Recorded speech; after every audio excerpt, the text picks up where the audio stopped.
What's up, guys? Figured I'd come and hang out with you all for a little bit since I didn't get a chance to last weekend, and I'm not sure when I'll be able to this weekend. I figured I'd do it today. So, who all is out there?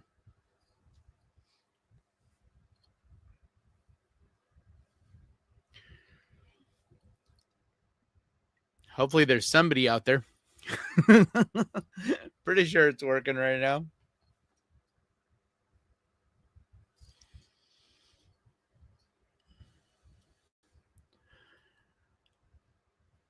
Can you guys hear me? Oh, there we go. Dana Hughes, John Lamb, Betty315. How are you guys?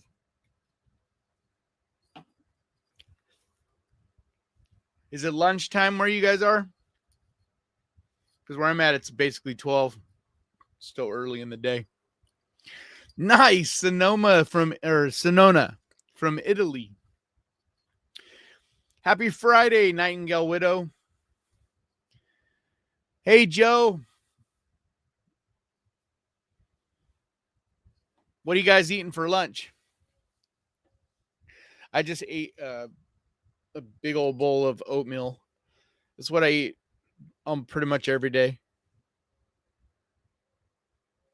I actually talk about, no, I didn't talk about it in today's video. But yeah, I've talked about The Void a few times, like quite a few times. I love that movie.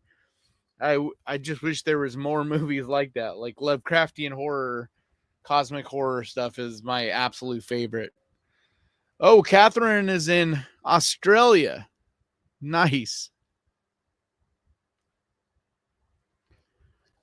But yeah, I just finished eating oatmeal. I make this bowl of oatmeal where I get this raisin date oatmeal mix, and then I put butter, oat milk, and then I chop up apples and walnuts and microwave it, and it's like the best. I make it kind of thick, so it's almost like eating like it's closer to eating like a granola bar almost. But yeah, that's like my normal breakfast just about every day.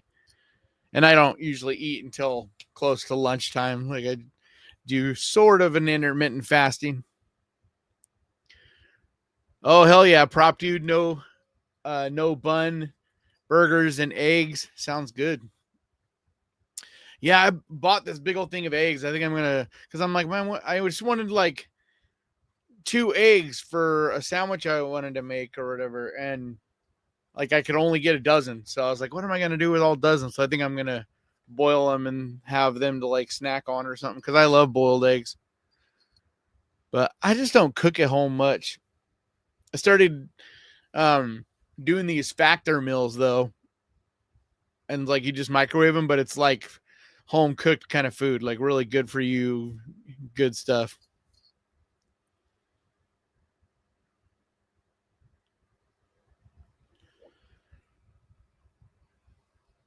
What's up, Kay?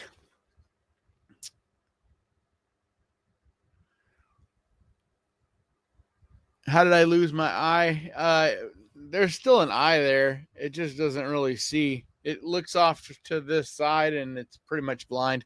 I got an eye infection when I was a little kid. I was like 6 years old. I've explained it in detail many times, but I don't really feel like going into detail. But yeah, it got infected and basically lost my sight, and the eye looks off to the, like I look this way with this one and it's looking way off over here. So it's useless. And because of that, it's pretty much blind now. All right.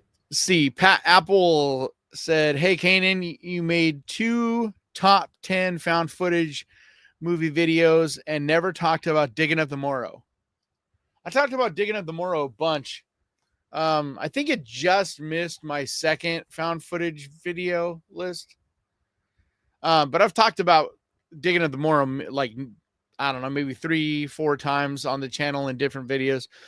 A lot of people don't know this, but if you just simply type in the name of a movie and you just put in ghost, like if you just put in Ghost Pirate Entertainment and then whatever the name of the movie is, it'll pop up all the videos where I talk about those movies. Sometimes it's an individual review. Sometimes it'll just be like digging at the Moro case where it's me including it on a list of for something. But yeah, or if you just go to the Ghost Pirate YouTube page and type it in the search bar. But yeah, a lot of people don't realize that it doesn't matter what channel it is. If you just type in whatever the subject matter is and the name of the channel, it'll show you all the stuff that the algorithm picks up, that subject matter. So what's up, Vorpal? Stephanie, Kevin Kruger. Let's see, Kevin Kruger says, do you still buy physical media? Some, like, I'd buy more if I could afford it. Well, one, if I could afford it, and two, if I had space for it. It's like right now, this is just the stuff that I have on display, but I have quite a bit of stuff around the room and boxes and on shelves and stuff that I just rotate in and out. Oh, thank you so much, Simona. Thank you for your donation. Is it? Yeah, Simona. I hope I'm pronouncing that right. Thank you very much for the donation. That is super helpful. I'm trying to hopefully save up the money to go to Fantastic Fest this summer. It's like a big film festival. So that's the reason I have on the bottom of the screen the places where you can donate money. Because when you do it on YouTube, I don't get as much of it. Like they take more of a cut, whereas like Venmo and PayPal, I get most of the money. So, but that's the reason if you're wondering why I have those links on the bottom. Holy crap, Vorpal, you have 5,000 movies on your hard drive. Jeez, what format are the movies? Like, how can you fit all that in one hard drive? Like, how many terabyte hard drive is that? Pat Apple says, question, are you, by the way, if you guys have a question, just write question like Pat Apple did in the beginning of your comment, and I will try to get to as many of those as possible. Question, are you a night owl? Do you like the idea of staying up late? Yeah, I stay up. My schedule kind of changes from day to day because I don't have to get up at any specific time most days or go to bed at any specific time. But generally, I stay up pretty late. Especially if I'm grinding out a video trying to get it finished, I'll stay up to like 3, 4 in the morning. But usually I go to bed around 1 or 2 and I get up around 8 or 9. But like, that's the cool thing about working for yourself. You could just kind of, get up when you want, go to bed when you want. And so a lot of it just has to do with my workload and what I'm trying to get done and how like zoned in on that editing or whatever I am.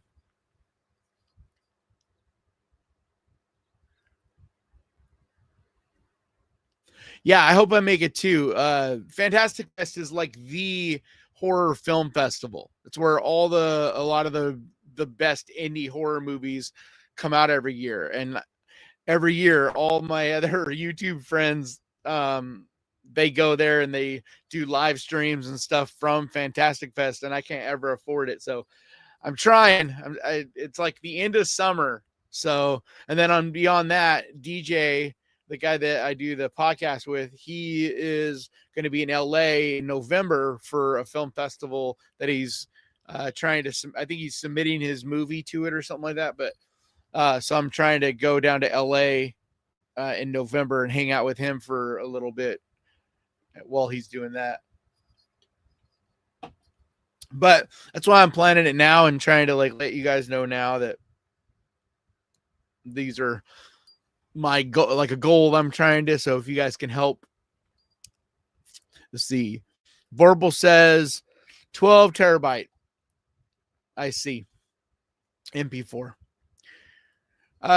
Question from Kevin Kruger. Do you have Letterboxd? No. Like, I think I started one a while back, but I just never, ever remember to go over there and put in my scores after seeing a movie. But I have thought about trying to get into it. It's just one of those things. It's all about routine. It's just like with my TikTok or with Instagram or with Twitter. like I don't remember to do things and be active on there very often. So I just don't do much on them. I'm always just editing or watching movies or whatever. So, but I think I am like, I have started doing TikTok. Like I upload a new short TikTok every day. And I've been uploading some shorts to YouTube as well. But with TikTok, I upload one every single day. And I'm like, I've been sticking with that. It's been like almost 2 weeks, I think, that I've uploaded a new TikTok every day.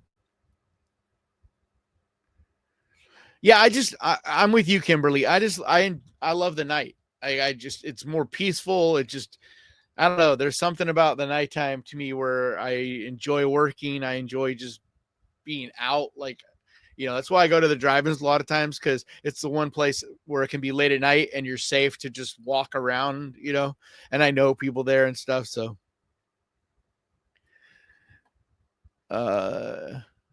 Gutam says, "Hey, Kanan, your channel is one I always highly, highly recommend." Thank you so much. I really appreciate that. Seriously. Question from Kevin Kruger. Have you ever met Cody Leach? Yeah.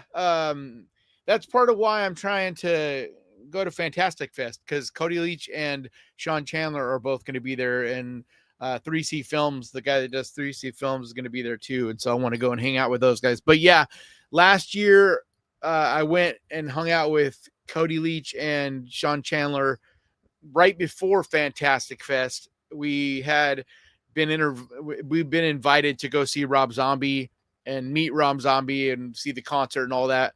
And so we met up in Texas and did all that. But unfortunately, I didn't know enough about Fantastic Fest to submit my application and stuff. And so I had to come home and couldn't go to Fantastic Fest last summer. So ever since, I've been like dead set on, no matter what, I got to find a way.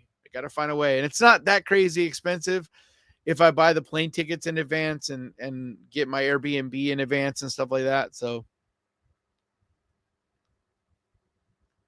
yeah, it's in Austin, Pat. Yeah.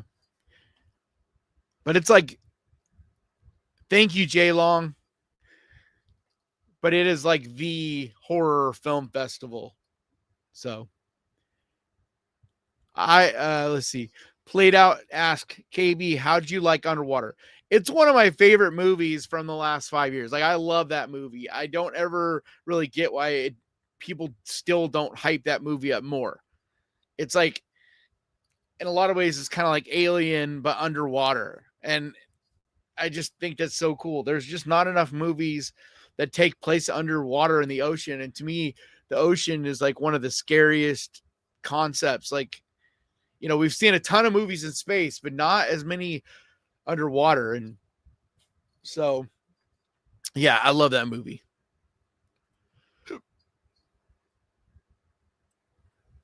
Yeah, Joe, YouTube takes money from the donations. They take like 30 to 40%, I believe, depending on what it is. I know like they take a good chunk of the channel membership. But yeah, I mean, that's the only way that YouTube can keep doing what they do is the partner program. So it's just like the advertising. Like, I get a percentage of the ads that they run on the videos, and that's how I make a living.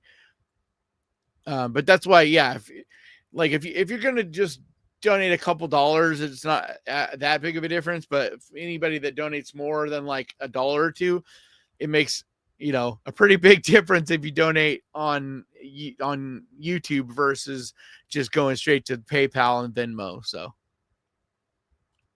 see, question: how many hours a day do you spend watching movies? Approximately what percentage of them is worth it?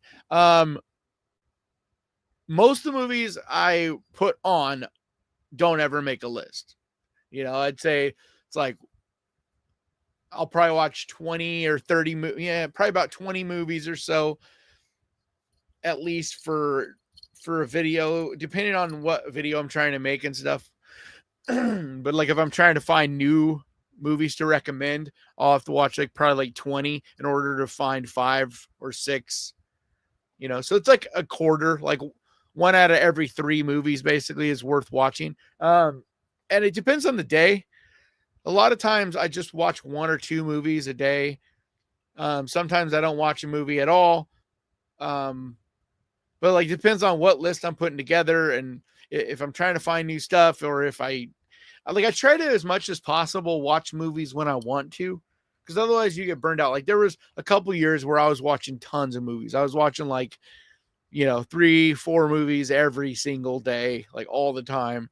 But then I reached a point where I know enough movies now, depending on what kind of list. Like the one today, there's nothing new on the video today that I hadn't seen before. So I didn't really have to watch anything in order to make that video. But like the one that I'm working on right now, I had to watch 2 movies, I think, for it. But yeah, it just depends on like not as crazy amount as I used to. But I also go at least 2 or 3 times a week to the theater and see a movie. Like that's every week, no matter what. Like they're not always horror, but I see anything horror that's in a theater near me. I'll drive like up to an hour or more in order to see one. I have let's see, question from Kevin Kruger. Do you think Rob Zombie is a great director? I think he's a talented artist. If he was just a director of film, I think he would be better at it. But it's not like that's what he puts his full focus and everything into. Like he is just a talented artist. Like some of his movies I think are awesome. And I enjoy most of the things he's done, but he won't be remembered as a director. He'll be remembered as a musician, but in truth, he's just a great artist. Like he just has a very unique style to all the art that he makes. And so it isn't for everyone. Some people are just not going to, connect with it the same as others. So Simona says, question, have you seen In Fabric? Yes. I talked about it a couple times. I know I talked about it on an A24 video I did last year, but I know I recommended it and talked about it not too long ago, like within the last, I don't know, this year. So January, February, March, somewhere in there. But yeah, I really like it. It's such a weird, trippy little movie. It's not something that everybody would like, but I really enjoyed it. You tried watching it today, but didn't get into it. It reminds me a bit of Dario Argento. Yeah, it does, but it does. Oh, you think Dario Argento is overrated? Borrowed a lot from earlier masters. I don't know. I haven't seen enough Argento to really make like I've seen his most famous movies and stuff, but I don't know if I would say he's overrated. The thing is about him is he's of a time and a style that he was the one that kind of got the most famous in that era for that, even though there was other filmmakers doing it as well that may have not gotten as much credit or whatever. But I don't know. I think In Fabric has elements of Argento, but it does deviate from that. Like if you stick with it, it starts to get to be this weird humor, and it's like a black comedy in a way. It's a cool little movie, but it's not at all going to be for everyone. It is kind of a slow burn.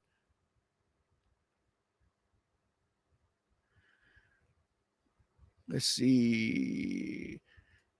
Question from Kevin Kruger. Do you like the Hatchet movies? I love the Hatchet movies. I love them for what they are, like they're super campy. They lean into it. There's a humor about them. They're just having fun.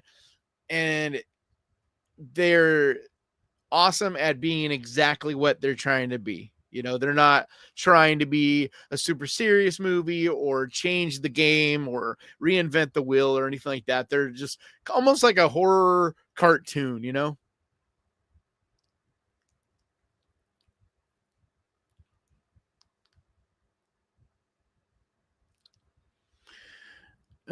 thank you so much. Leslie donated 10 membership. So welcome aboard to all the new members, and thank you, Leslie. As you guys could probably tell, I'm a little tired, but I still wanted to hang out with you guys. It's like the only time really where I have like a lull between videos that I can kind of slow down just a little bit and do this without feeling like crap, I need to be doing this or that or that. I was supposed to see Cronenberg's new movie last night, but I get to the damn theater and they're like, it's not loading, it's not working. So instead I went and saw Until Dawn, which I had fun with, but it's, you know, it's one of those movies that reminds me a lot of movies from the early 2000s, you know, like it fits real nicely in that I Know What You Did Last Summer kind of style of movie. But I had fun with it because I love haunted houses. And if you enjoy going to haunted attractions and stuff, like Until Dawn, it feels like that. It feels like you're inside of a haunted house for 2 hours. And so I thought it was super fun. But people are going to shit all over it a lot because it's, you know, the acting's decent, but like the dialogue's not the best. The story has plot holes. It's kind of, you know, but I don't know. It's like if you enjoyed movies like Urban Legend and, you know, I Know What You Did Last Summer and Cry Wolf, like movies from that era that are that style, I think you'll like it because it has a lot of that same kind of feel to it. But I can't lie and say I wasn't disappointed that I wasn't seeing a Cronenberg, but hopefully I'll be able to go and see it on Sunday. And then I want to do a review of that. I might still do a review of Until Dawn. I don't know yet, but I definitely want to review Cronenberg. I love Cronenberg's work. Even if I don't love the movie, I still respect and appreciate his work enough to, you know, to do a review.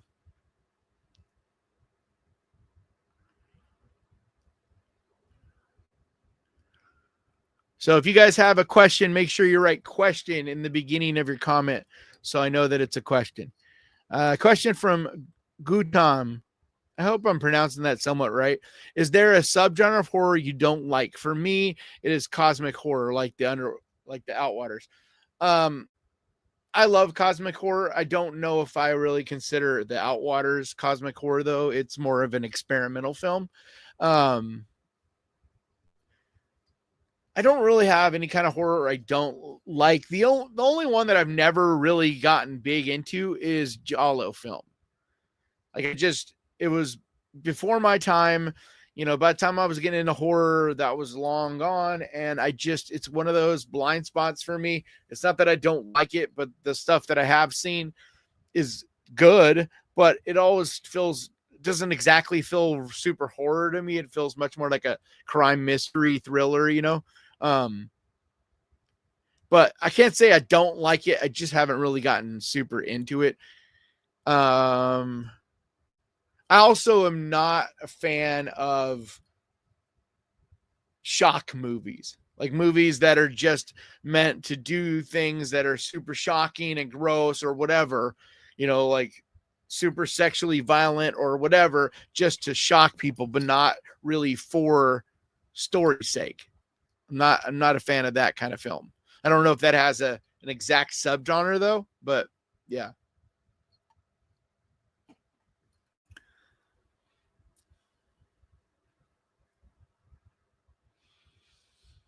You prop dude knows what I had for lunch. What? Yeah, my Rockstar, my Diet Rockstar is my lunch. Let's see, question from Kevin Kruger. Do you like Crimes of the Future? I really enjoyed it.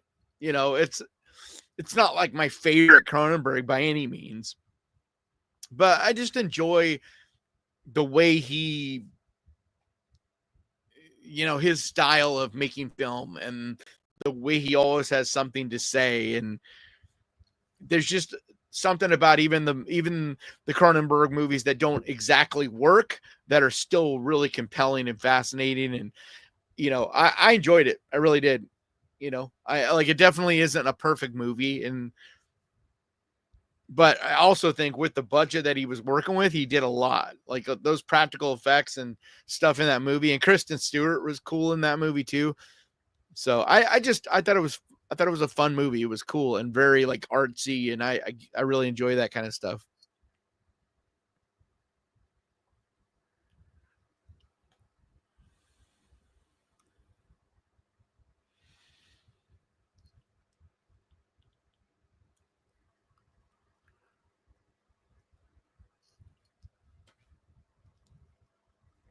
Let's see. I don't like Asian gore movies. Yeah, I'm not crazy about those either. Like I just am not always a huge fan of movies that um yeah, I don't know what the point of them is. Like certain movies, like if they're funny or they're fun and so there's lots of gore and all that, that's fine, but yeah, I don't know. It's hard to say I don't like any certain subgenre because there's usually at least a few movies for every subgenre that I really like.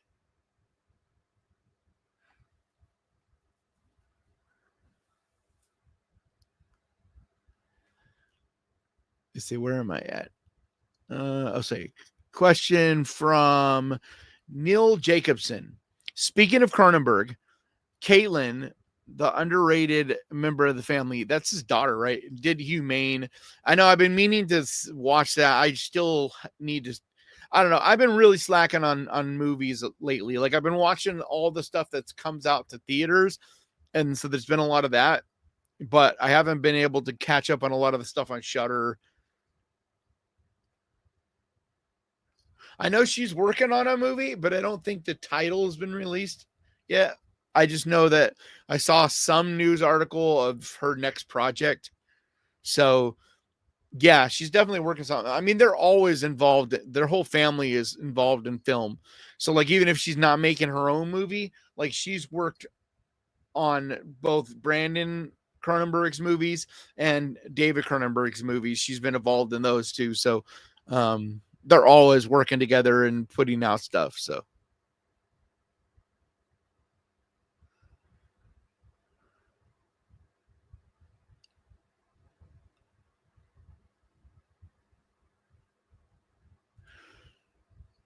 Pat Apple, that was Hellraiser. Yeah, this tattoo right here is my first tattoo. I think I was 17, and I was on an Air Force base, and a pilot had made his own tattoo machine and did this tattoo. I had to have it redone some because his was pretty sloppy. It's still not the cleanest, but it was a lot worse than this. But yeah, I was watching Hellraiser for the first time, getting this tattoo. So it's very memorable. And Hellraiser, I love the movie, but beyond just loving it, it'll always have a special spot because of that. So, what's up, Senior Spook Fest? Yeah, I like the substance. I do feel that the gore was so over the top and so much that it started to become pointless. It's like that's one of my issues with movies that are just so overly gross and full of gore is it begins to not have an effect anymore. At least for me. I'm just like whatever, there's no shot. It has to have ebbs and flows. Otherwise, if you're just playing everything at one note, it all starts to sound the same. But I still did like the sadness. I think it was a concept that was really cool, and there's a lot of really interesting concepts and things in it. But execution wise, like I said, I feel like it was too much of that one note to be as effective as it could have been.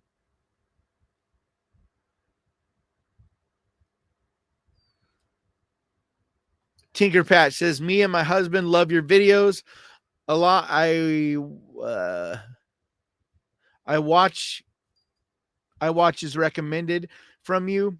I have From and Where Evil Lurks on my list. Nice. When Evil Lurks is awesome. Hopefully you enjoy it. It's one of my definite favorites from the last 5 years. Like It might be my favorite. It's definitely up there. The Substance would be up there as well. And I think Sinners is going to end up being up there. Like Sinners is damn good movie. I'd love to go to Ireland, but I am struggling to try to figure out a way to afford to go to Texas, which is just a couple states over from me, much less going all the way across the ocean. But someday. Yeah, Rabbit is definitely one of Cronenberg's best. I'm not sure what my favorite Cronenberg is because I really enjoy them for like different reasons. Um Rabbit's definitely up there though. I don't know. I'd have to really think about that.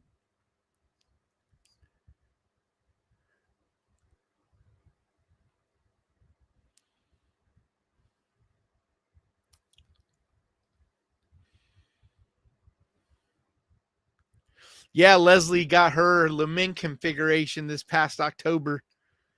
She's been talking about that ever since I first talked to her. So, and I'm sure you talked about it long before that. Kevin Kruger has a question. Do you like the movie The Good Son? I did like it a lot. I don't remember if I've seen it again, though, since it came out. So it's one of those movies that it might not be as good as my memory. But from my memory, I did talk about it on a video not too long ago.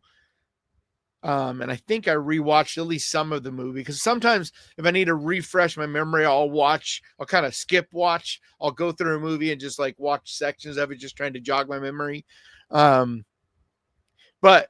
I mean, it's the best thing about that movie is just watching those two talented actors, such young kids, and their conversations, and it's really cool. But it's much more of a thriller.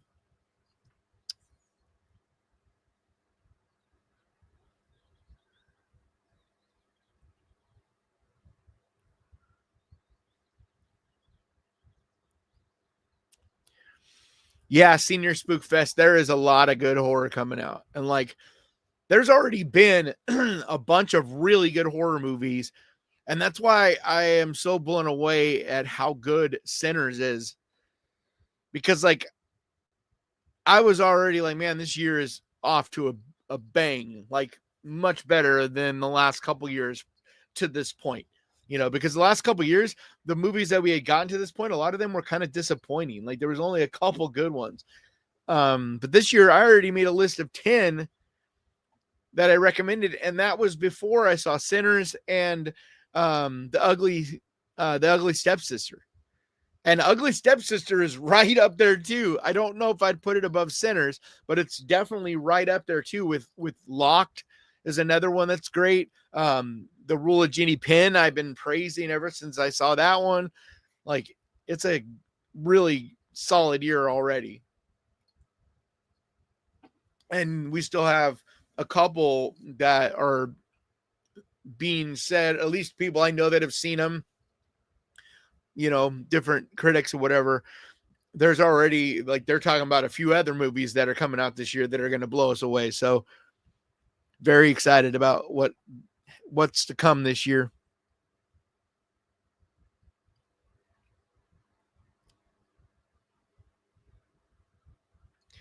Your Avatar rules, dude, never disassemble. Oh, Senior Spook Fest. Oh, okay. So I'm like, what Avatar?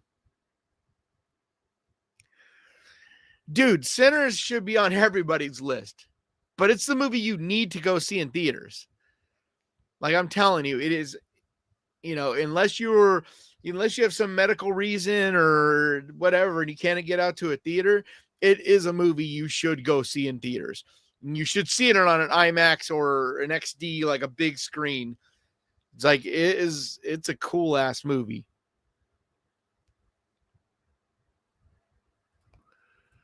I feel like the movies that come out earlier in the year usually aren't as good as later in the year. But this year, yeah, exactly.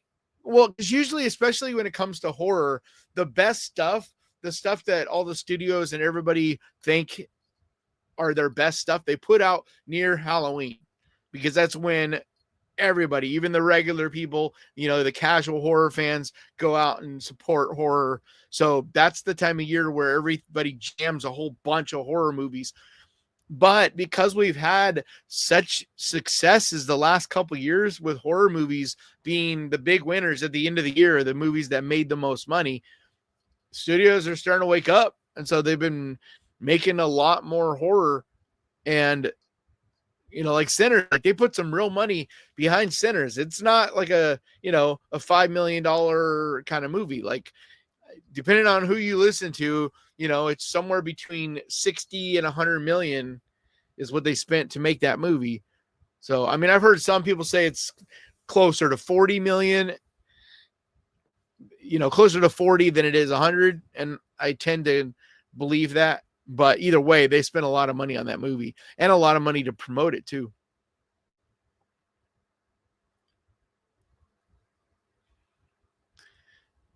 No, I haven't seen that.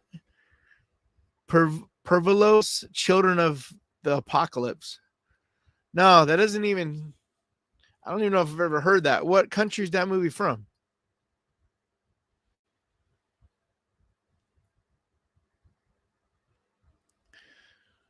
Thank you, Angela. She says quality or cinema. I thought you said channel. Sorry. I thanked you for no reason. Oh no, it's Maria that says love your channel. I wasn't planning on watching Sinners, but I will go this weekend. Yeah, I mean, I'm telling you, like it's one of those movies. Like since I started this channel, like over 4 years ago, I have never seen a movie more universally loved than Sinners. Like I have only seen a couple people not really enjoy it. Like I've seen some people that are like, yeah, it was cool, I liked it, but not like blown away, but that they liked it. But most people are like, I love this movie. Like this movie is amazing. So yeah, I doubt you're gonna, because even people that are hyped up for it, like even people that are hearing all the hype come out and are still like blown away. So yeah, it's one of those movies that I loved and I expected the rest of the world to be like, yeah, it was okay, because that happens most of the time. But every now and then it's awesome when I see a movie like last year with The Substance, where I was like, I love this fucking movie, and so did the rest of the world. This is one of those cases too. So yeah, I am excited about 28 years later, no doubt. Like that one together. Um, I forget the name of the movie, but the guys that did Talk to Me, the brothers, their new movie, that one is another one. I'm spacing on the name of it right now. But those three are like the ones off the top of my head that I'm the most excited about at this point.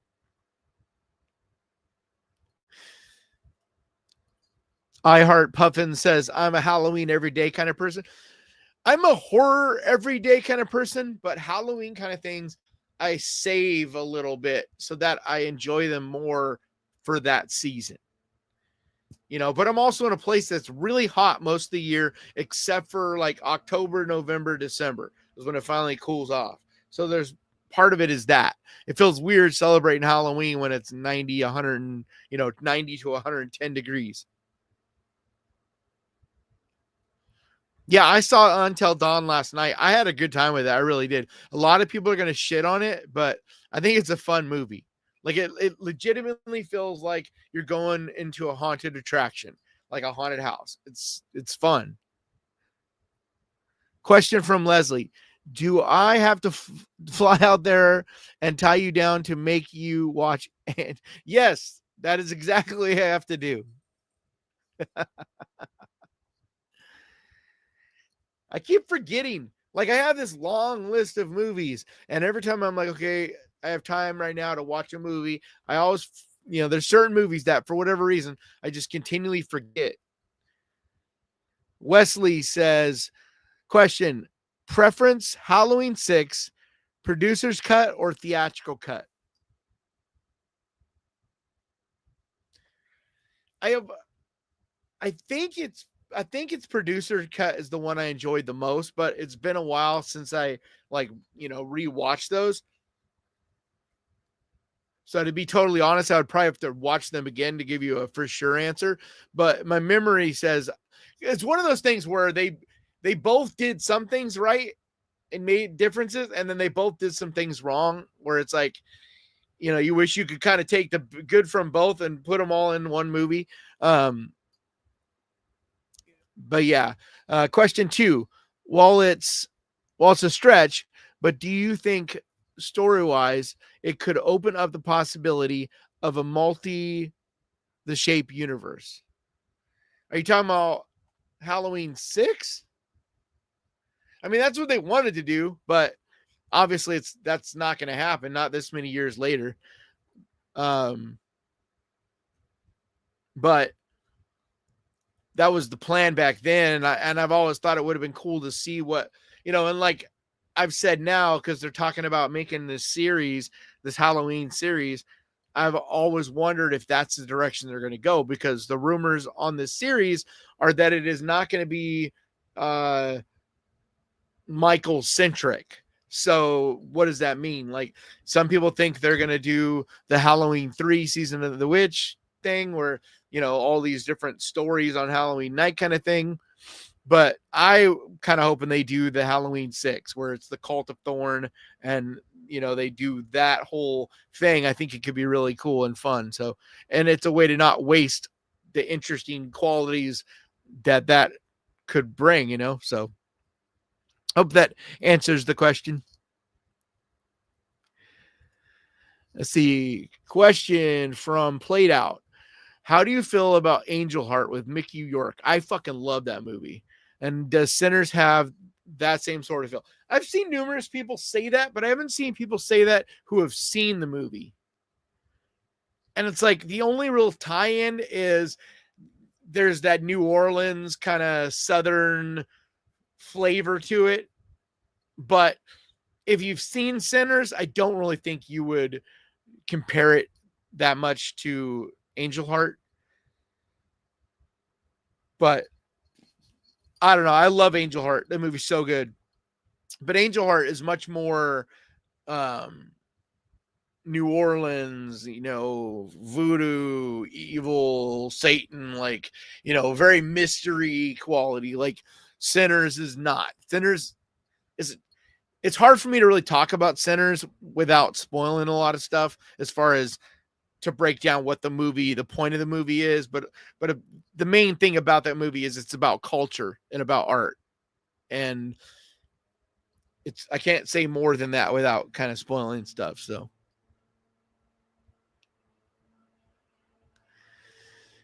question from Pat Apple. Sorry, the weed eater is going, so hopefully it's not too loud for you guys.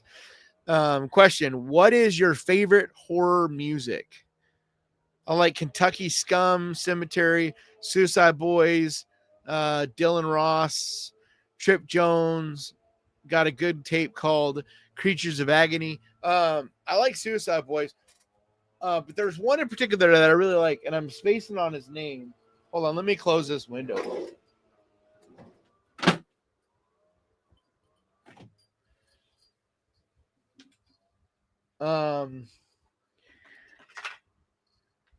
He's like kind of similar to Suicide Boys in a way. It's like hip hop. Oh, I can't remember his name.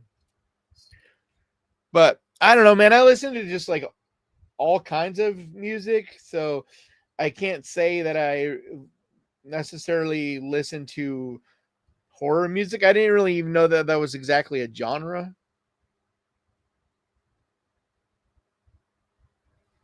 So, if I can remember the artist that I'm thinking of, like I know he's done stuff with the Suicide Boys, like they've done collabs together, and he's very like horror. He's rap, but he does like a real horror kind of aesthetic and stuff like that. I love damn it. What's the band that does all the songs that are like I really enjoy them. They're like one of my favorite bands. I even met the singer. But they do all the songs that are horror music or horror songs. Like the lyrics are about different horror movies. I'm sure you guys know are screaming at me, but I can't remember. So I'll hopefully see it in the comments here. Ah, welcome aboard, Angela. Welcome to the crew.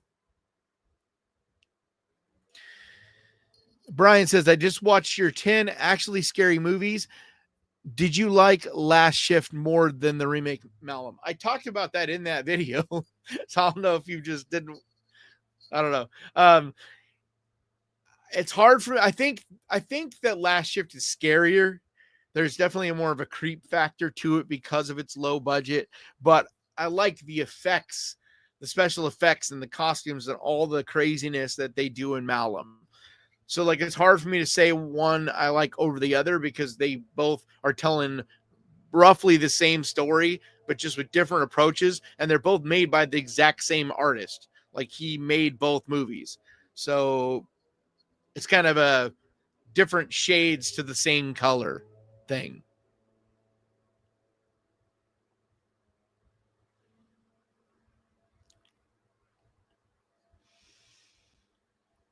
Yeah, Companion was great. Loved it. That's what I mean. Like, look how many amazing movies we've already had this year. It's crazy. Because don't forget about Hard Eyes. My boy Hard Eyes, man. I love that movie. And that is on Netflix next month. Which sneak peek, that's the next video I'm making. It'll come out probably on Tuesday, Monday or Tuesday. What is today? Friday. So probably Tuesday. And it's basically the horror things we can look forward to for May that are, things to watch in May. Because there's some new releases and stuff. No, I'm not hungover. I don't drink. Or are you talking to someone else, Terry? Yeah, I don't drink. I'm just tired. I took my medications and they made me a little groggy. And I also just ate like my first meal of the day. So it makes me run a little slower, like my engine. Mount Rushmore of horror, Kyle. It's funny. If you watch my videos, you can see the Mount Rushmore of horror, right? I mean, like it's on there.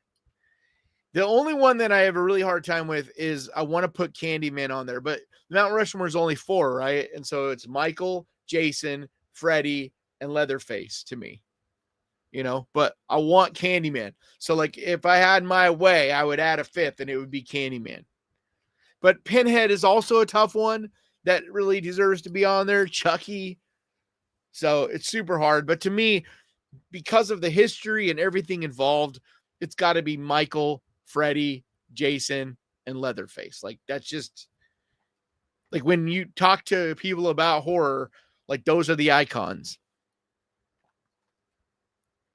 It isn't exactly my favorite 4 because I don't feel like that's how Mount Rushmore should be.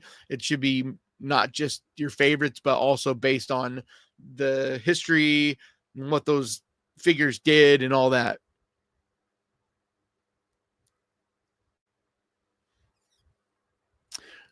Yeah, exactly. The Dirty Truth says, I love Sinners and Angel Heart. Not really similar, but both are A+ movies. Exactly. Like they're both fantastic, but they're just, I think a lot of people just see the trailer and the look of it. It just reminds them of Angel Heart or whatever. But like I said, I haven't talked to anybody yet that's seen Sinners and says that it reminded them of Angel Heart. Just people that have seen the trailer. Yeah, and the Dusk Till Dawn comparison I find interesting too, because a lot of people think that Sinners is like, I mean, I've seen people say straight up it is Dusk Till Dawn, and it's like, no, like the tone of the movies are 100% different. So it's like, yeah, there's this evil entities trying to get into a building and stuff with these people, but like that's different too. Like I don't know. I don't really see the Dusk Till Dawn comparison. Like, but I've seen a lot of people saying that. Like I felt more 30 Days of Night because the heart of 30 Days of Night, like the tragedy, the sadness. Ice Nine Kills. Thank you, Leslie. Yes, that's who I was trying to think of. That's probably my favorite horror type of genre band. I love Ice Nine Kills. Like every song is about, like the one they did about Terrifier recently was really cool. And I met Spencer Charnas, their singer, when I was down in LA last year. Really, really nice, humble guy.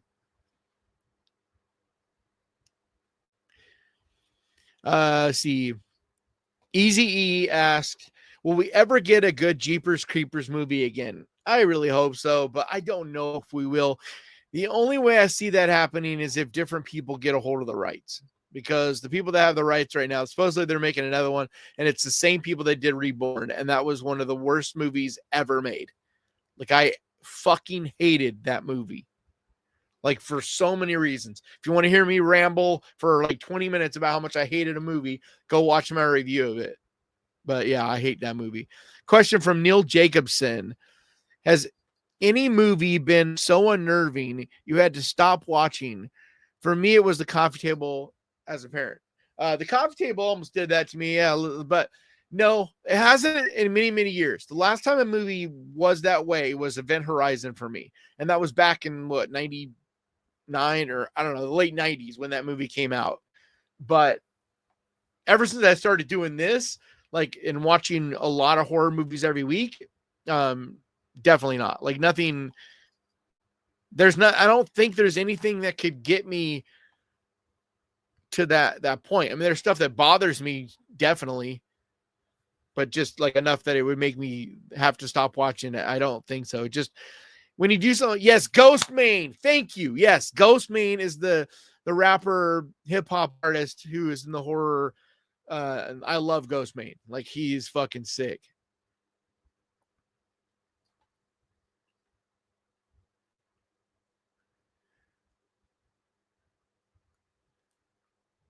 Prop Dude has a question. Says, have you ever had the chance to go to New Orleans? Nope. It's on my bucket list. It is maybe number one. Like, New York is right there as well. But New Orleans, yeah, New Orleans is probably number one. And it's exactly for that. I'm not a drinker. I don't want to go there to party at all. I want to go on the haunted walking tours. I want to look at the old buildings. I want to see the cemeteries. Like, that's the stuff that I'm into. I want so bad to go there and shoot videos, like do some live streams and shoot. Like, my goal was a couple years ago, my goal was to at least once a month shoot one of my weekly videos, like my 10 recommendation list or whatever, at a different horror location. So one, it might be in New Orleans. One time it might be a cemetery near where I live. Another time it might be at a Halloween horror night or haunted house or something. And so I'd be in that location as well as doing the list. And I just thought it would be such a cool thing to be able to do that, because I really want to involve traveling somehow with this, because just like I tried to do a food integration video, but that didn't go over, unfortunately. But I wanted to do food where it was horror movie foods, where I was talking about the foods from different famous horror movies. It's like my passions, travel and food. Those are, like, besides horror, music is up there as well, but I've already kind of lived my dreams for the most part as far as music goes. But, once again, that's why I'm trying to raise money. And that's why there's the links down on the bottom of the screen. So I'm trying to raise money with these live streams, so that, because the plan is to save the money that comes in from the live streams. And then that way this summer I'll be able to, because I need to try to buy the tickets in advance for the airfare, and, buy as much of the things in advance, because usually you can get a deal on it, especially if I get because I'm going for like basically a week. It's like 5 to 7 days that Fantastic Fest is going on. So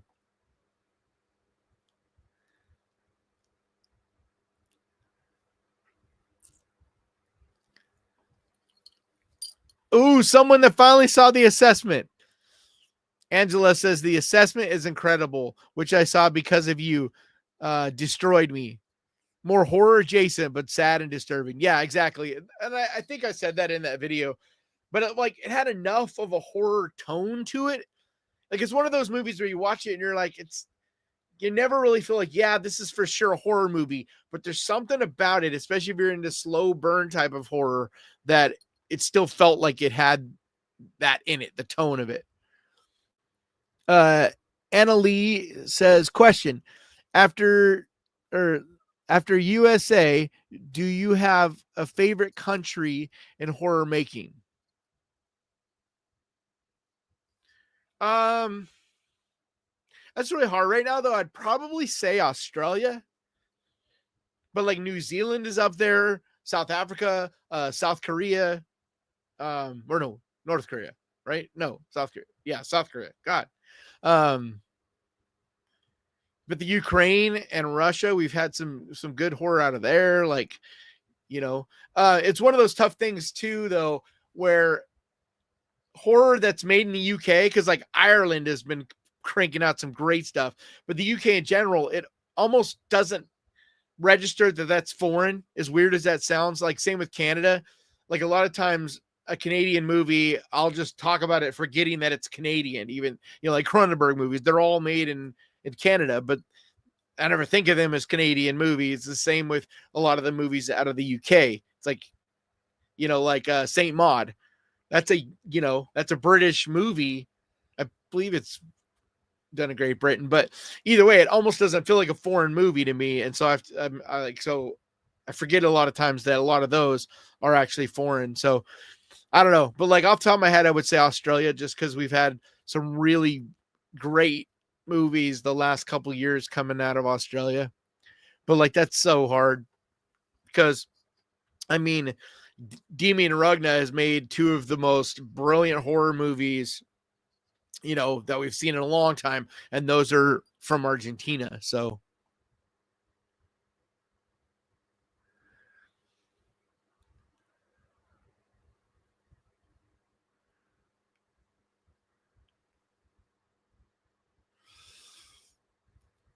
make sure you put question in the beginning of every comment so I don't miss it.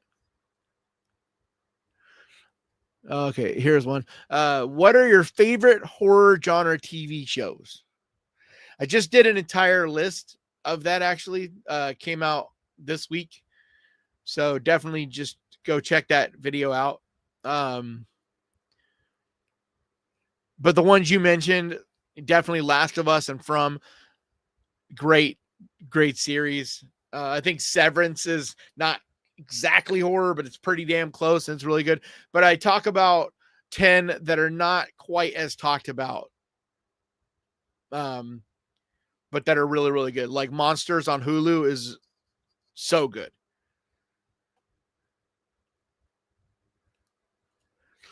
Wesley says, have you ever listened to the band Zayo's album Liberate to Ex Furnace? I don't think so. Although Zayo's, I know I've heard Zayo, so I've probably heard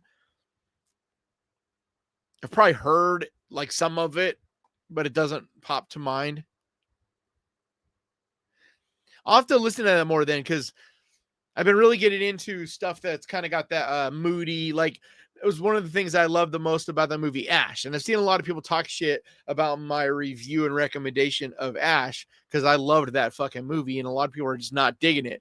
But that movie is such an experience. It's about art and visuals, and it's not so much about storytelling. And a lot of people, like DJ that does the podcast with me, story is like the number one thing for them. And if there isn't a lot of story there, they check out. So John Torrance's question, is there a series you're watching now and could recommend? Once again, I just literally this week on Tuesday, I released a video of 10 recommendations for horror series.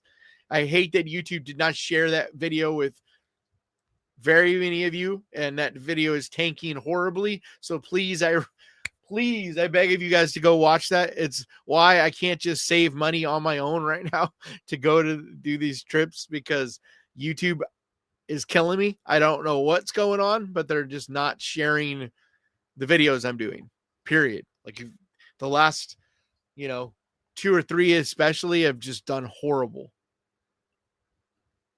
And I'm not trying to be all complainy, but when you have multiple people asking about TV show recommendations when I literally just dropped that video 2 days ago. It hurts. Sebastian says, "Hey Ghost, first time live stream, but avid video watcher. You're my go-to for horror content. Much love, bro." Thank you so much. That's awesome. I'm glad I could help out. That's what it's all about. Kanan isn't a Giallo fan, apparently. Yeah, I don't dislike it. I just never got into it. And like this stuff I've seen, I enjoy, but like it's just one of those things. It's tough. Hammer's in that category too, where I like a lot of Hammer, but there's a ton of it I haven't seen.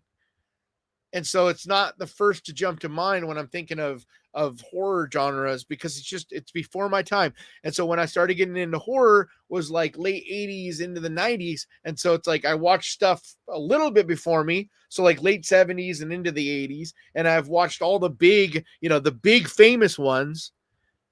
But for me, when I talk about a subgenre, I like to feel like I've seen all of what that subgenre has to offer. Not necessarily every movie, but at least a lot of it. And, it's like if I talk about A24 movies, I've seen the vast majority of them. So I could tell you, the good ones, the bad ones, like what I feel about that subgenre. Like I try to be an expert, at least somewhat, of things I talk about. I don't like to just talk out of my ass. And so with Giallo, like there's a bunch I haven't seen.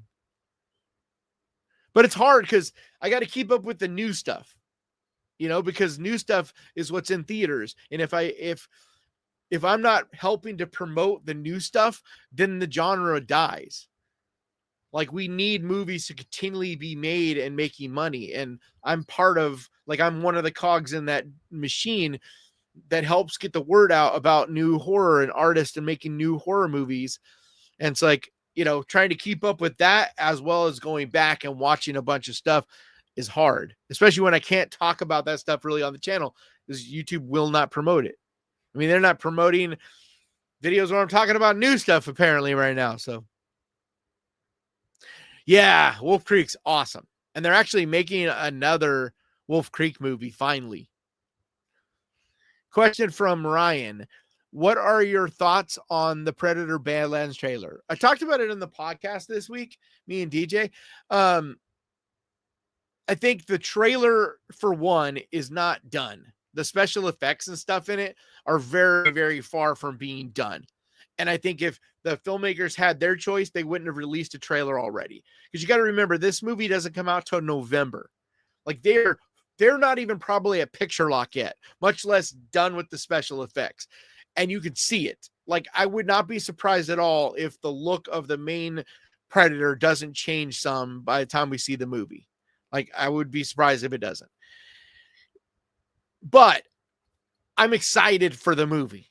I don't exactly love the look of the Predator in it. It's very weird and different.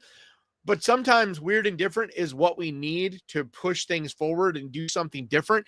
And so, like, seeing him in a trailer, we may be like, oh, that's awful. But once we actually watch the movie, you're a few minutes in and you start to understand, why he looks the way he does. Like, maybe we're going to see a whole bunch of different styles of Predators. And, we do know, one, he's young. So he's basically a teenager. Like, he's not a full-grown Predator. Two, those shots of him are with none of his gear on. That's just him completely just shorts, t-shirt kind of thing, just booking it. So I don't know. I just think that we're going to see him in a lot of different angles and ways. And even if they don't change the way he looks, it's going to look different in the actual movie. So I am cautiously optimistic because I loved Prey. It's not a perfect movie, but I thought Dan Trachtenberg did a great job with Prey.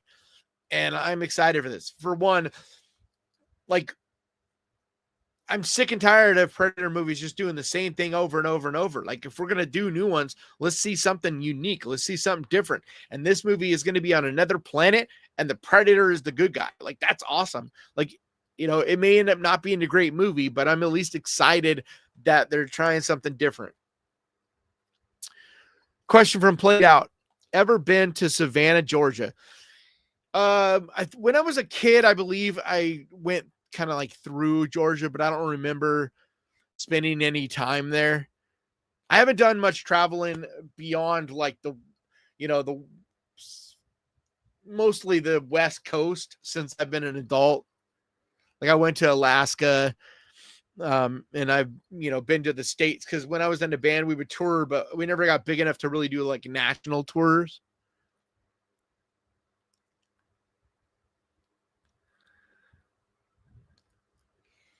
Oh, thank you so much, Easy, for your donation. Says KB, have you ever seen Kingdom from two? That's the series, right? It was like on ABC. Or no. That's the Netflix series where they're like it's in the Ming Dynasty or something like that, and there's zombies. I've heard about that series, but no, I haven't seen it. It's tough to watch series because it's such a time commitment.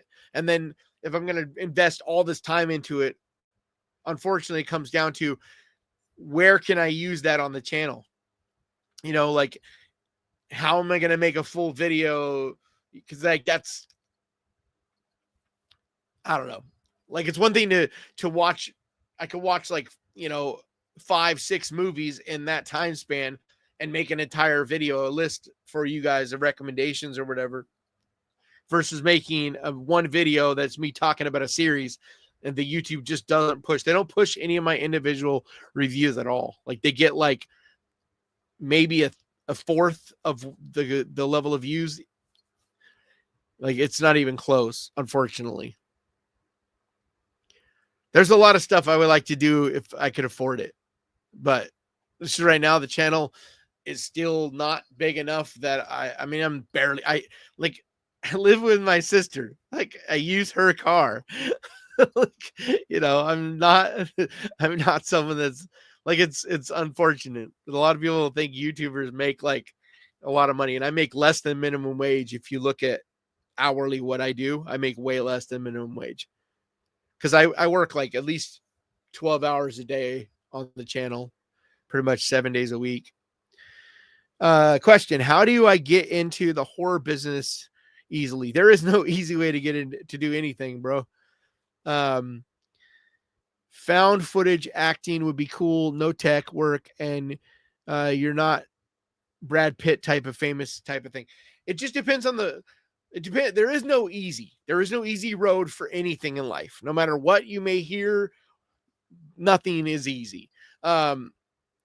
So get that out of the way. I mean, I have spent thousands and thousands of hours working on this channel, and I'm still barely surviving. So, but it depends on what you want to do. Like if you want to be an actor, then your best thing to do would be look at your local actors guild, stuff like that. There's always going to be a small indie film scene wherever you live, and just start contacting people, try to figure out how you can get into, being an extra, a small role in the different local projects. You got to start out literally working for free in like shorts. Like people make little shorts, and you start there, you get experience, and you start meeting people and work your way up. If you want to make movies, start making movies. Like just start making them and putting them on YouTube. Make like 1 minute, 5 minute long movies. Work with whatever you have, whatever research. This would take everybody. Like this is advice that can help more people than you have any idea. And I wish that I had been taught this when I was young, but the most powerful thing you have is the ability to just use what you have. Stop worrying about what you don't have, who you don't know, what doors you need to get through, all that. Don't worry about any of that. Worry about what you have. Like when I started this channel, I had literally one thing, a phone. That was it. No computer, no microphone, no lighting. I had just my phone, and I set up you can go back and look at my first video on here. I set up some VHSs and like just sat on the floor near a coffee table at my sister's house. I was literally sleeping on her couch at the time, basically homeless. And I just shot a video. I didn't know it was going to do anything. I just needed to do something. I needed to create something. And I just started doing this, at least once every week. I have over 4 years now, I've released at least one video every single week. I have not missed a week. And most weeks it's multiple videos, but you build from there. That's the thing. You just work with whatever you have. Like I said, I started out with just a phone, but then little by little, I was able to save up enough money to get a little microphone, and then eventually some lighting, and then eventually, a computer. And like little by little, you work your way up, you save up money, you meet people, like whatever. But the biggest thing what happens when you do that is you figure out what it actually is you want to do, and you figure out where your spot in all of that is. And so that's like the advice I can give you. It's like, you want to get involved in acting, look around at what you have and just find anybody that is willing to let you work for free and just be in their little shitty short that is going to be crappy kind of movie. And you start learning and you start meeting people. Also, every city has the local actors, theater. There's theater troops in every city. Even tiny little cities will have a theater troupe, and go to them, ask them, how you get in, and, because you got to learn how to act as well as learn how to meet people and know who to talk to. And like, they'll start giving you opportunities. Like, so many of these famous actors started out at these tiny little comedic troops, or, little actors guilds, or these little tiny things, but they met the right people and they worked their way up. You get opportunities start coming at you. Like, I'm at a point right now where I still haven't really gotten very many opportunities with this channel, but I know that they will come. Like, you just got to keep working towards doing what you're doing better and better and better, and believe that eventually opportunities will come your way. Anyway, sorry if that was kind of rambling, but I think it's a super important thing. But the main thing, man, is nothing's easy. Nothing is free and nothing is easy. Everything that looks easy, there's another side to it where it's super hard, and there's, a lot there. Like, Wesley, welcome aboard. Hell yeah.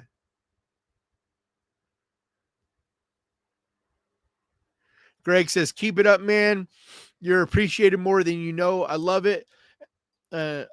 Even if I don't always agree. Like, my whole goal, my whole reason for doing this is just to be able to do something that gives back, that, so like, I feel like I lived a life where it isn't totally wasted, and I was able to give back in some way. For most of my life, I thought it was art. I thought I wanted to make art that had something to say and share that with people and impact people and all of that. And, eventually you hit a wall, and you can either bang your head against the wall, or you can just figure out how to pivot. And so I've just continually pivoted over the last, 30 years. And this is where I'm at right now. And I love it. And it's because of you guys, I love you guys. And I love being able to do something to help you guys in some way. Even if it's just like Saturday night, you get home from work. Like, every video I shoot, I always picture like the same kind of people, like people that just get off work. They're tired, long day, long week. It's Friday night. And it's why I try to release most Fridays. It's because I have this image in my head, and it's like, you go home, you're tired, and the last thing you want to do is sit there and scan for days through Netflix, through Tubi, through Hulu, whatever, trying to find something to watch. What you want is someone to just be like, here, watch this. I know, because I was that guy for many, many, many years. Most years of my adult life, I've had more than one job. And whenever I got home from work, all I wanted to do was just be able to just not think about the outside world the rest of my week, like all of that. So anyway, so that's what I was picturing. And Anna Lee, thank you so much for gifting 5 memberships. Thank you.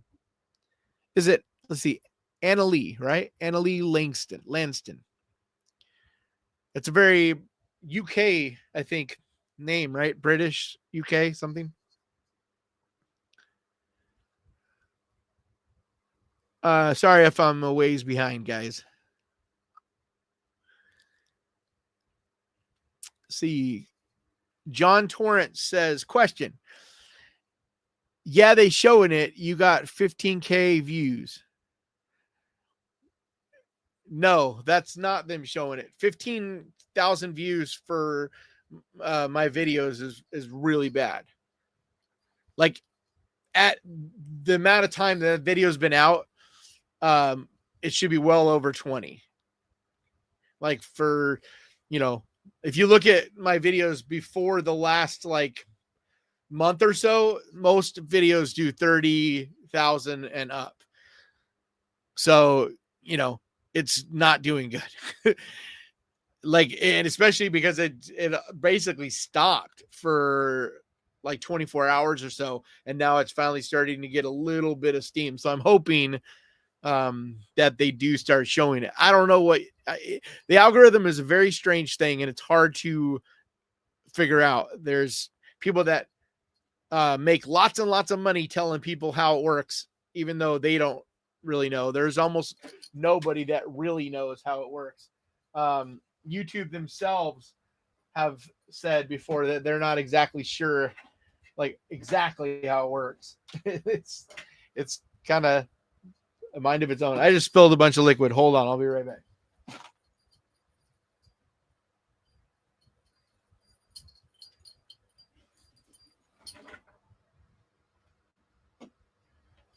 But anyway, the reason it bothers me is because I'm like, I work really hard. I work at least 40 hours on each of these videos, and I want you guys to see them. It's that simple. It's like, it doesn't do anybody any good if everybody doesn't see it. And it's like, there's over 60,000 subscribers on this channel. And if only 15,000 of you guys get to see it, like that sucks. And that's what frustrates so many creators, is because it's like, why are, if you have 60,000 people, why is YouTube just not show it to all 60,000 of those people? Like, it makes no sense. Okay, I don't see how you think that the new Predator looks like a terrible teen predator. Like, I don't get what you mean. Because the Predator is young? Because we didn't see any teens in the movie.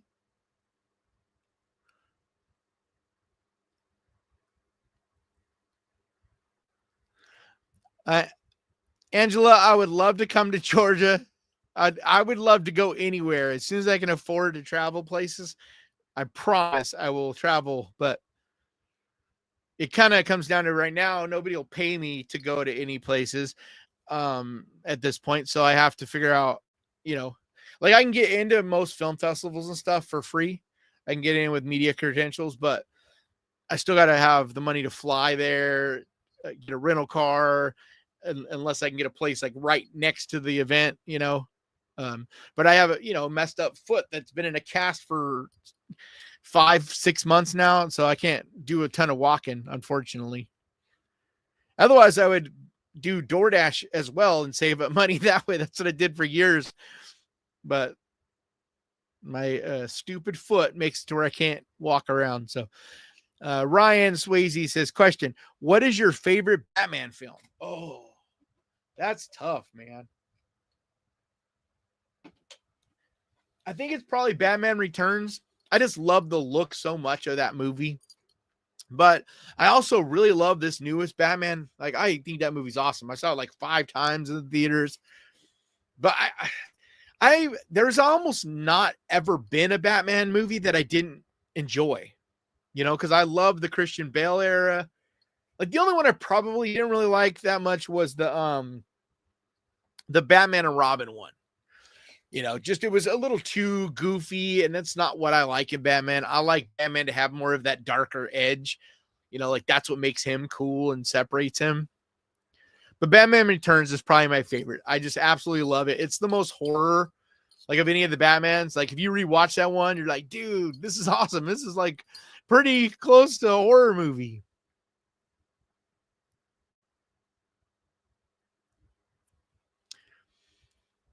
Damn it, XEX or EXE or XE. I've been saying I did a video. Literally came out this week. I think you're trying to make me frustrated. I did a video that came out 3 days ago with 10 horror series recommendations. The reason I made it is because you guys have been asking me for that video for a long time. So I thought, okay, I'm going to sit here and really, because there's a lot of research and everything that has to go into making that. I want to really make sure I'm giving good recommendations and stuff. Kay says, your channel deserves to be way bigger. You're the go-to guy for me for recommendations. Thank you. I don't feel like I deserve to be bigger. Like, it's not that I feel like I deserve anything, to be honest. Like, I'm just trying to work hard to serve, I feel like I provide a service, so to speak, and like, I just want to be able to survive. Like, that's what it comes down to. Like, I'm not trying to get rich or famous at all. If that was the case, I'm not going to mention any names, but I would not be talking about just horror. Like, there's a number of channels that have gotten much, much bigger, in around the same amount of time I've been doing this, because they cover lots of things, horror, they may touch a little on horror, but they also cover like action movies, a lot of the, the Marvel, the superhero stuff, like, whatever. And that's awesome. And I thought about it because I also enjoy a lot of different things, but what it boils down to is the reason I started this in the first place was I was like, there's nobody doing this. There's nobody doing it just for horror.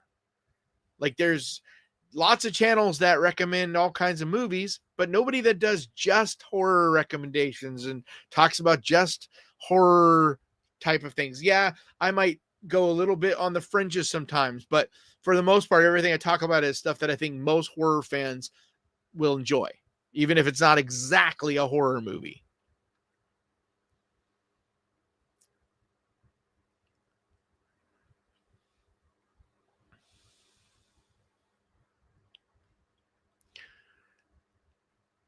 Vorpal looks like he's trying to sell, or she, I'm not sure what Vorpal is, but they're trying to sell their kids. This is not a place to sell your kids, Vorpal. Question from Anna Lee. What is the name of the fair you won't go to? What do you mean fair? You mean like film festival? I don't know if there is. I mean, I haven't really been to any, so I don't know of any of them that I wouldn't go to, or a convention or whatever. I don't think there is really any, at least that I know of at this point, that I won't go to. I mean, I know that once you do it for a while, you get some bad experiences. Like, I've heard people talk about, different ones that they'll never do again and stuff. But like, at this point, I am just wanting to meet you guys, travel around and meet people.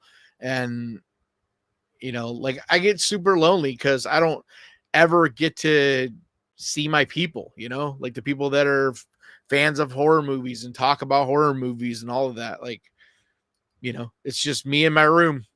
Like, I literally don't hang out with anybody, like, at all. When I say that, I legitimately spend my time by myself working and,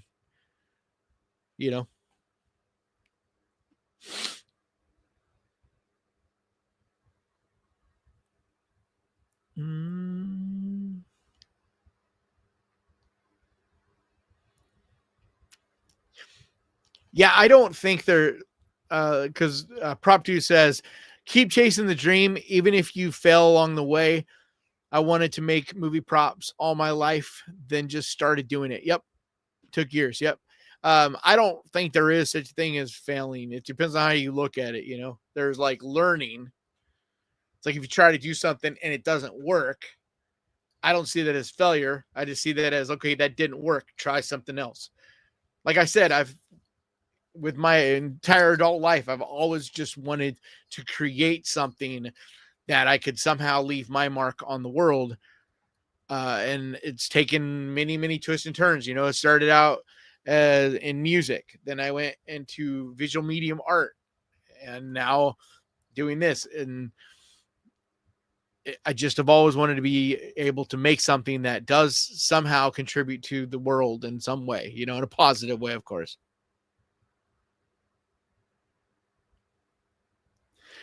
What's up, PJR?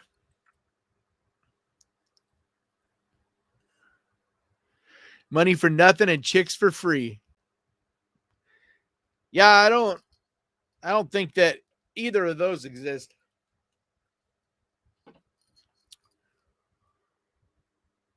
Like, nothing is free.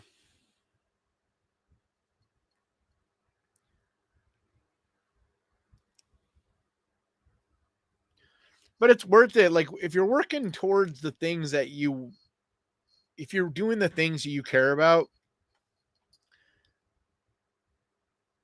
I don't know, man. Like, people will be like, if you love what you do, you'll never work a day in your life. Like, I don't buy that. You're always still working.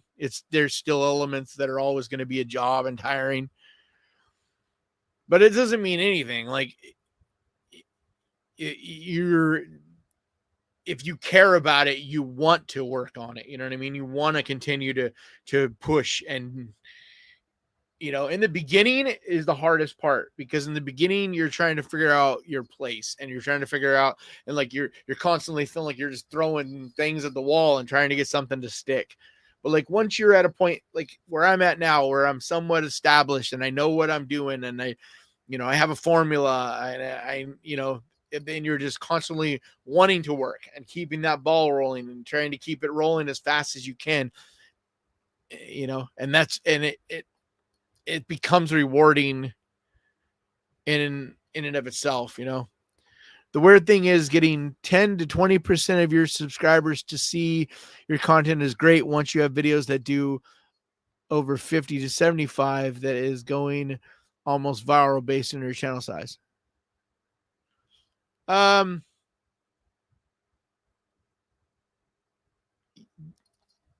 don't know, man. Like, it doesn't exactly work that way. Art by MR.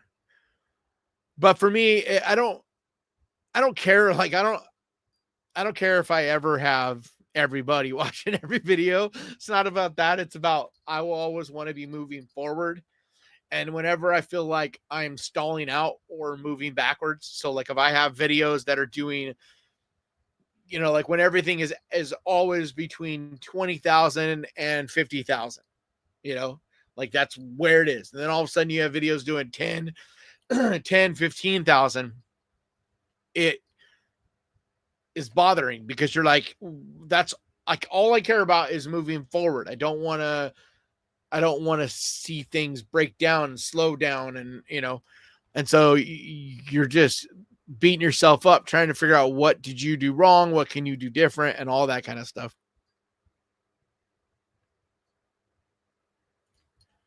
Pat Apple says, "Hey Ghost, did you know that if you tried to see your reflections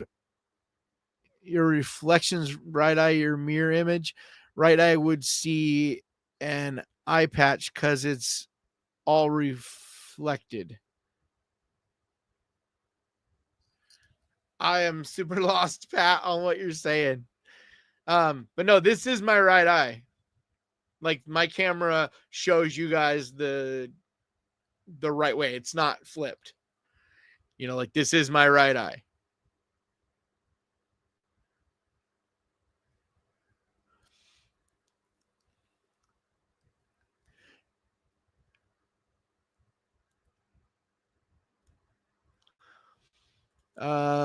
Easy E says, "I meant a best of horror series for zombies." I don't know what that means. Kanan, you are so humble. That's why you deserve a lot of what your wishes. I don't really have any wishes. Like, I don't really have any like super big goals or anything, like, I just want to be able to survive, and I want to be able to continue to give back, and like, I want to meet people. I want to be around people. I want to, see the things. And so I guess that's the goal. The goal is to just get to meet you guys and see you guys and meet, because like, I don't care about meeting the celebrities at all. Like, I don't ever try to. It's just why I don't interview. Like, I could easily, like, you guys would think I'm crazy if you knew all the different people I could have interviewed at this point on the channel, and I just don't. It's not what I'm trying to do here.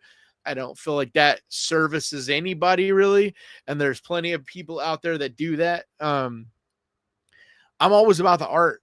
Like, I love the art. I love the art form. I'm not I'm not like someone that cares about the people per se, like, behind it, like the actor or whatever. I appreciate their work and their art. And it's how most artists see it too.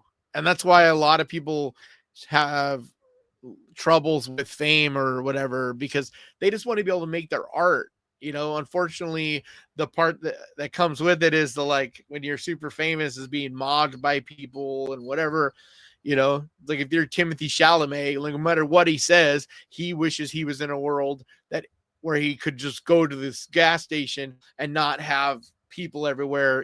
He wants to just be able to do his job, do his work.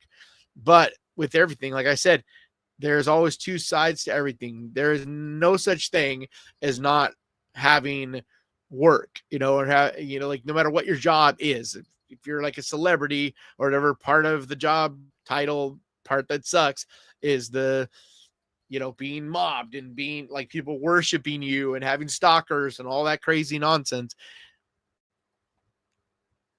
But yeah, I have no desire to be famous or rich. I just want to be able to survive okay and get to meet people and travel around, seeing you guys and where you live and the different cities and that stuff. That stuff sounds cool to me. A question from Ryan. What is your favorite Nightmare on Elm Street? It's got to be 3, right? Dream Warrior. Like, it's just got the perfect balance. It's got the humor in it, but it's not too far with the humor, but it's still got the creepiness and the darkness and all that the original Friday the 13th had. Like, it was just the perfect balance. Here's the thank you, Leslie. I wish I could pin it from here.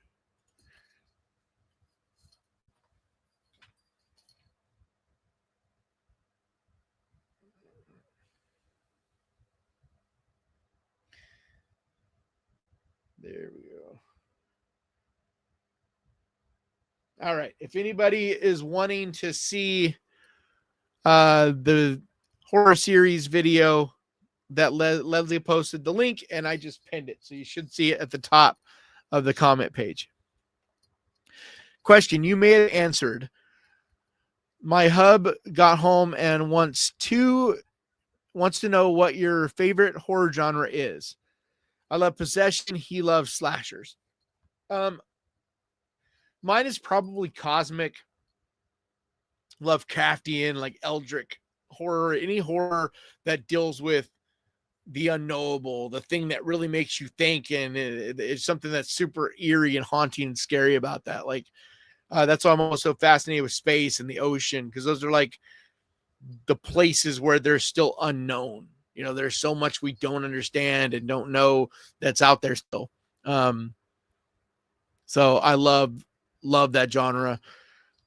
What else would be up there? I love cult movies. I love them. And like witchy, gothic, folk horror. That's another one that's up there. But I honestly love all types of genres, like pretty much all of them for different reasons.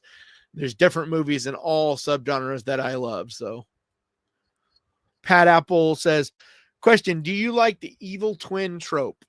The evil reflection trope?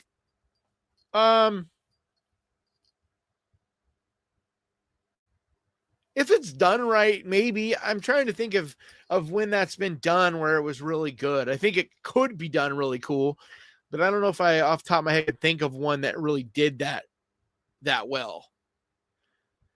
I also don't think it's done that much, so I'm not exactly sure if that would be I mean, I guess it is a trope. It's been done enough that we know of it, but it's not one that's done that much.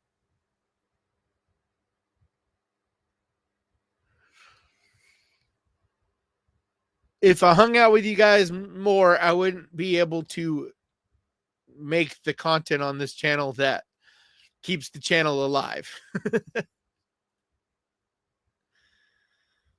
Because like doing these streams is fun. I enjoy them, but it doesn't pay the bills.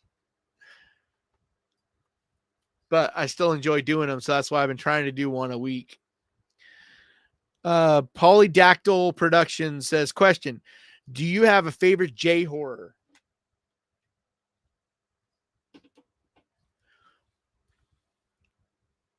I don't know. I don't think so. Cause I'm trying to think. Cause unfortunately Asian horror in general just kind of gets, a lot of it gets mixed up for me, and it's hard for me to always remember, what is Korean, what is Chinese, what is Japanese. But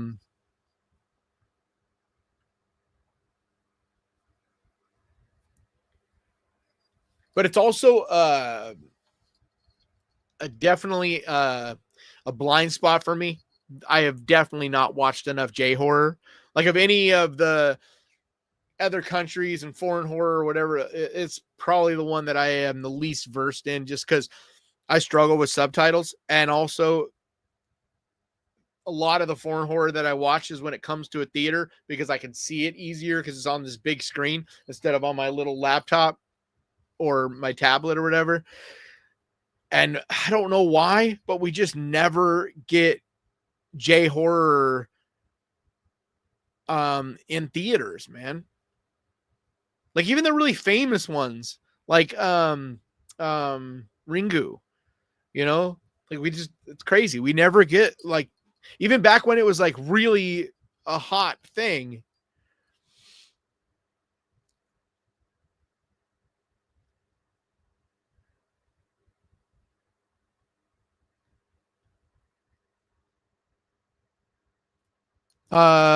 In the past live, you said you wanted to go to a fest and wanted to save money for it. Yeah, that's what I was been like talking about. I'm trying to go to Fantastic Fest this summer.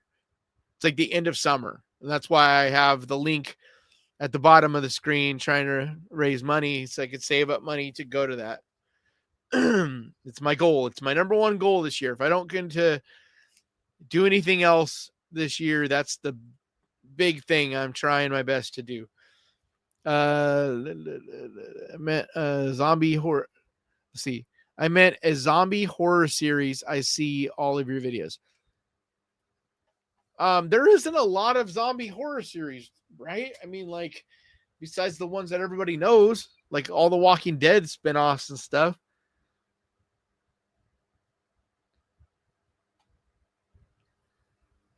And zombies just have been done to death, so like nobody's really doing new zombie stuff because everybody's kind of burned out on it.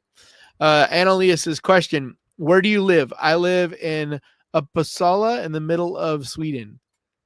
I live in the United States. I live in California. It's like California is a really big state, and LA is at like the bottom of it, and at the top of it, you're almost in Oregon or whatever, like Eureka and all that stuff up there. I am closer to the middle, but I'm still closer to this side than I am the southern side. So it takes me like an 8-9 hour drive to get to LA. So where I live is nothing at all like what most people that don't live in the United States think of when they think of California. Like you think of California as warm and beaches and Disneyland and all that. Like that's not like what I live in at all. I'm closer to San Francisco. I'm only like an hour and a half, 2 hours from San Francisco. But I live in a city called Sacramento. It's actually the capital city. Well, I live near the city of Sacramento. It's the capital of California. Question: as a former NorCal resident, and this is from Neil Jacobson, ever been to Treasure Island? I lived there for a while before I moved to the city. Very apocalyptic. Yeah, I've been there. I mean, I've been through there.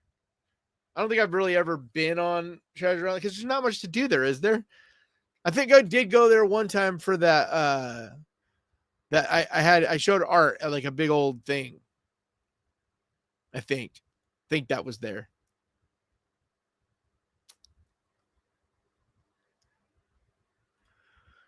Yeah, but it doesn't work that way, unfortunately, in this industry, man. Like horror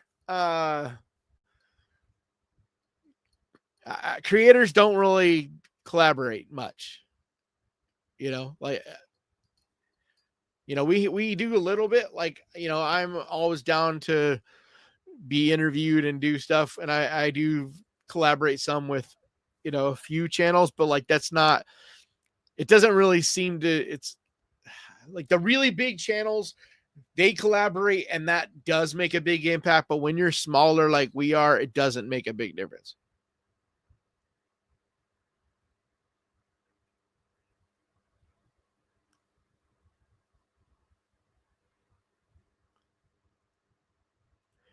Kanan needs to interview Joe Bob Briggs. Nah, I'm not an interviewing guy. I met Joe Bob and Darcy when I was in LA. I talked to him for, I don't know, maybe a minute or so. Very, very sweet people.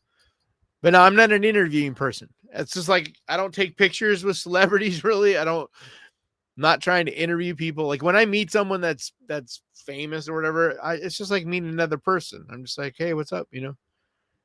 I'm not. It's just not my thing, and I definitely am not an interviewing guy.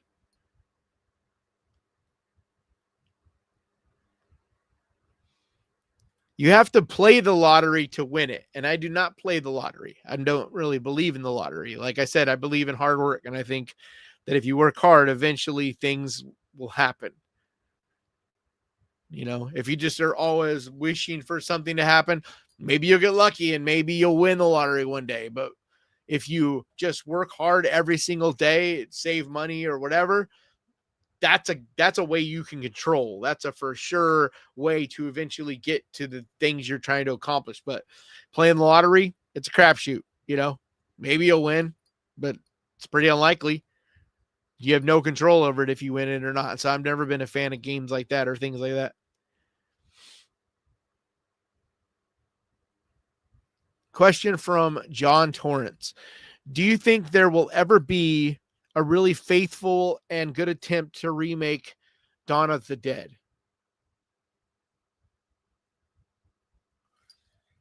Didn't we already have that? Right? I mean, I think the one that what's his name made in 2005 or something like that. Like that one's pretty faithful and awesome. I think it's like one of the best zombie movies ever made. Like when I did my zombie top 10 zombie list, like it was in my top 5. Like I mean, I'm sure eventually someone will remake it again, possibly, but I think we've already gotten a pretty amazing uh, remake. Ryan Swayze says, question, is your favorite Halloween film from the franchise? What? Oh, hold on. What is your favorite Halloween? Okay. What is your favorite Halloween film from the franchise?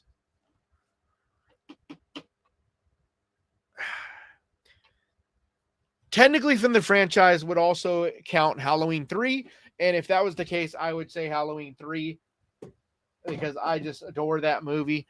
But if we're talking about a Michael Myers Halloween movie that's like a real Halloween movie, then I got to go with the original. Like, I love that original movie.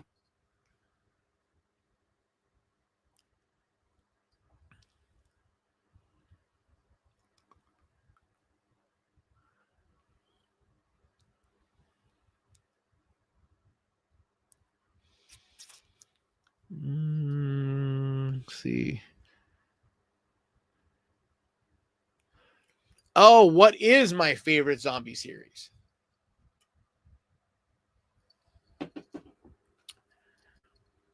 I used to really love The Walking Dead, like first season.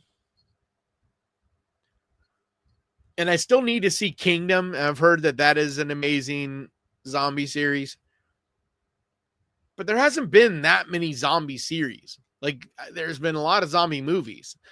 And I could tell you my favorites of the zombie movies. But there hasn't been a lot of zombie series besides The Walking Dead and all those spinoffs. So, I mean, I guess I'd have to go with season 1 of The Walking Dead, but then they started losing me after a few seasons when it just kind of started to be a lot of the same repeating over and over.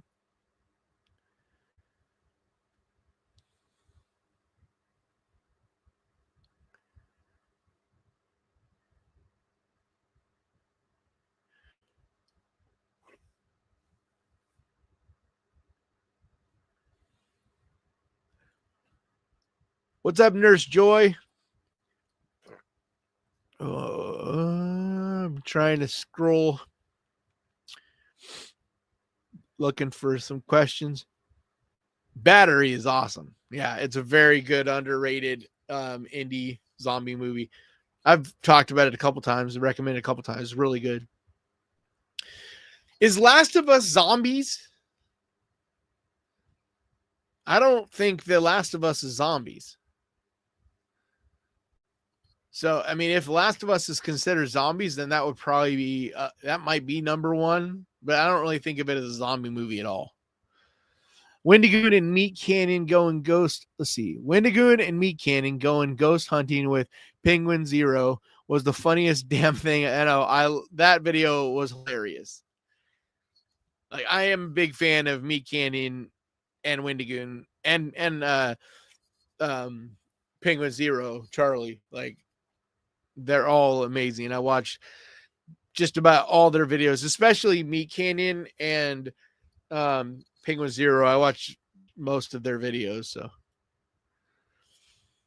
question: are you a fan of 2001: The Space Odyssey? Yeah, like it's slow and kind of boring, but it's so like cerebral at the same time and so impactful on film in general. There's so many firsts in that movie and so many interesting things they did it with Hal, like that they did with Hal and all that. Like, yeah. But if you're a younger person, it's not a movie I recommend you watching unless you're like a film nut, like going to film school, things like that, because it is very slow. Yeah, Vorpal, I agree. I don't think we need another Dawn of the Dead. Yeah, 2004 with Ving Rhames. Like, I mean, that's a damn good Dawn of the Dead remake. So,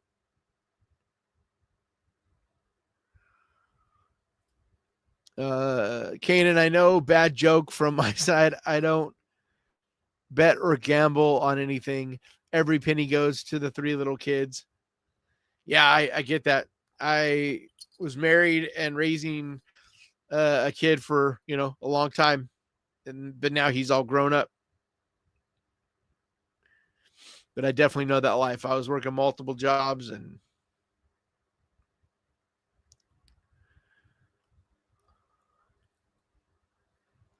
man, what we do in the shadows is amazing. It's so damn funny. Like it's not exactly horror. It's got like the horror aesthetic, but it's much more of just a comedy series. But man, I love that series. It is so good. It's really a bummer that is no longer with us, but it's one of those that is a great rewatch too, though, because it's just so funny.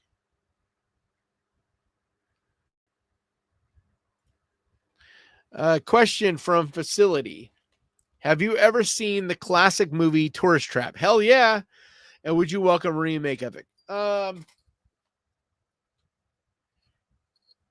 I don't know. My rule of thumb with remakes is always kind of the same thing. Like, I don't care which movie you remake, but you got to do something new. You got to, take that original idea and make a different movie. Do a different thing with that idea. And if you do, then I welcome any and all remakes, because like that's why I love the 2013 Evil Dead, is because they took that original grain of, that little kernel of inspiration, and they made a different feeling, different kind of movie. And I feel like the same thing with Tourist Trap. Like if you take that, all the puppets or marionettes, whatever, you take that stuff and all the different creepy things in that movie and did it in a different way. Like maybe instead of it being campy and kind of silly, you made it like really serious and really creepy and all that. I don't know. But if you have an idea of how you could do that in a very different way, then I'm all for it. But unfortunately, a lot of remakes end up not getting the right amount of finances behind them. And so they can't really do something different with it. And it ends up just, it's like, Tubi made those, um, the train, damn, what are they called? Something train, oh,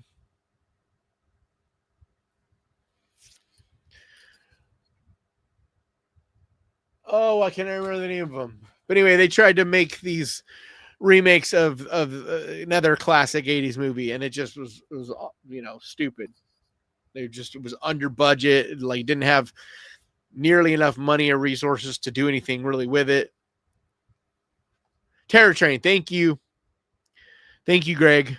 Yeah, Terror Train, and then they made like 2 of them, and nobody even knew they made the second one. It was crazy. It was like they dropped it without any fanfare.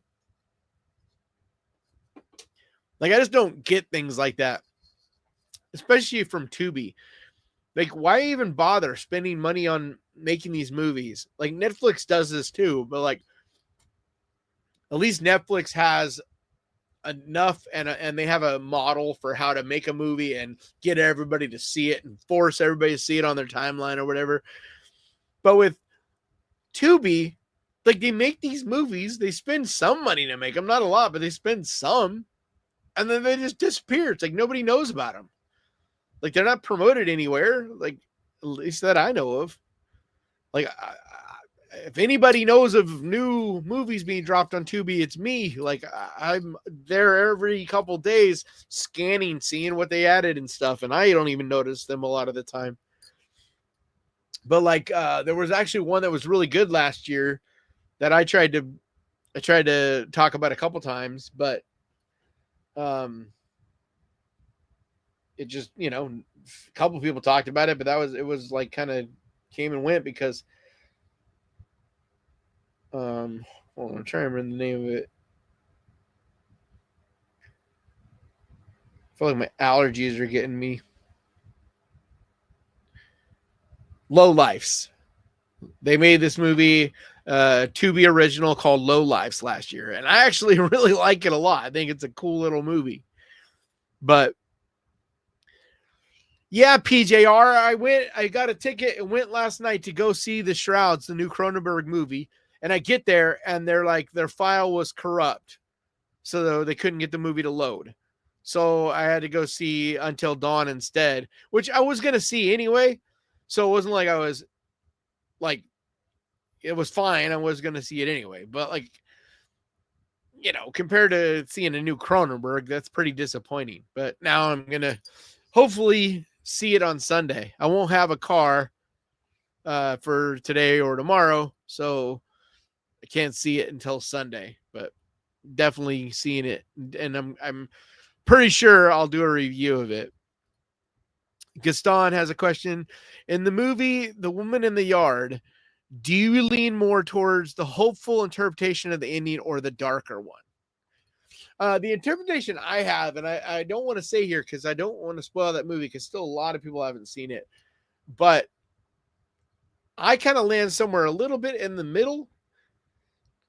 Like, I hear people from like that have the theories on both sides, and I feel like that there's another way that I think that it went, that people, I don't know, for some reason other people haven't really talked about.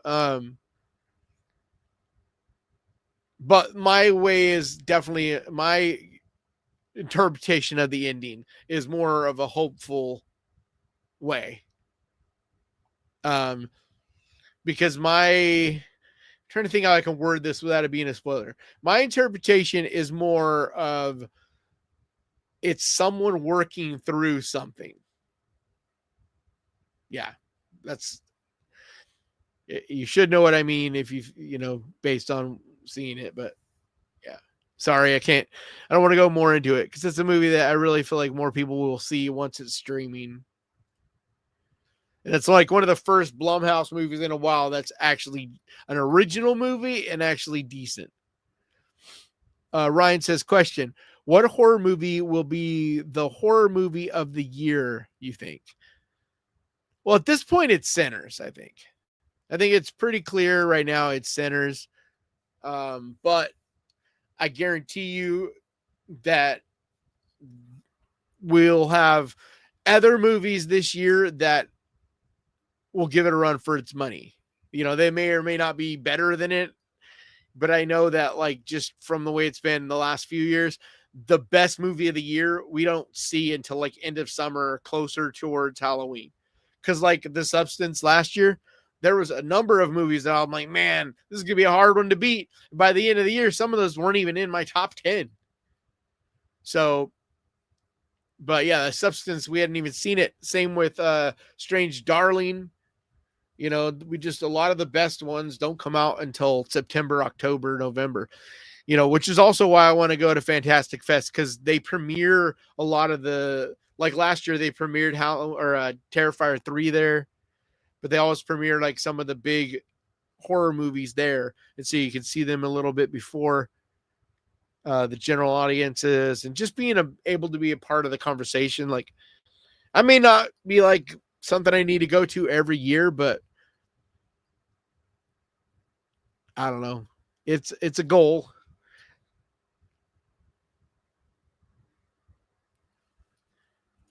Question from Ryan. What remake do you like more, The Fly or The Thing? Man, that's tough because they're both masterpieces, but I would think, I personally would go with The Thing, considering I think it is the best horror movie ever made. But dude, The Fly is right there. The Fly is up there with one of the greatest horror movies ever as well. So,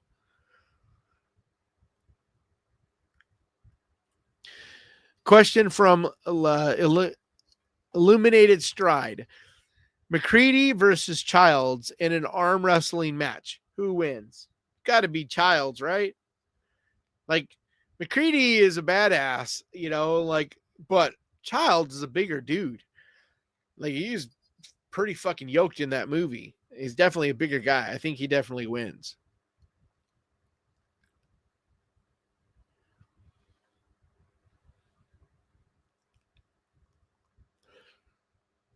All righty. I am going to call it because I need to eat some food and take a shower and kind of reset so I can get back to editing and stuff.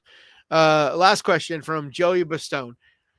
Have you seen Black Mirror season 7? No, that's the newest season that just came out, right? No, I haven't seen it. I have heard good things though. I do need to watch it though. So that, thanks for the reminder, because that's something that would be nice to have on in the background. That show is so cool. Like, yeah, there's been some episodes that just stick with me from that show through the years. All right. Thank you so much, guys.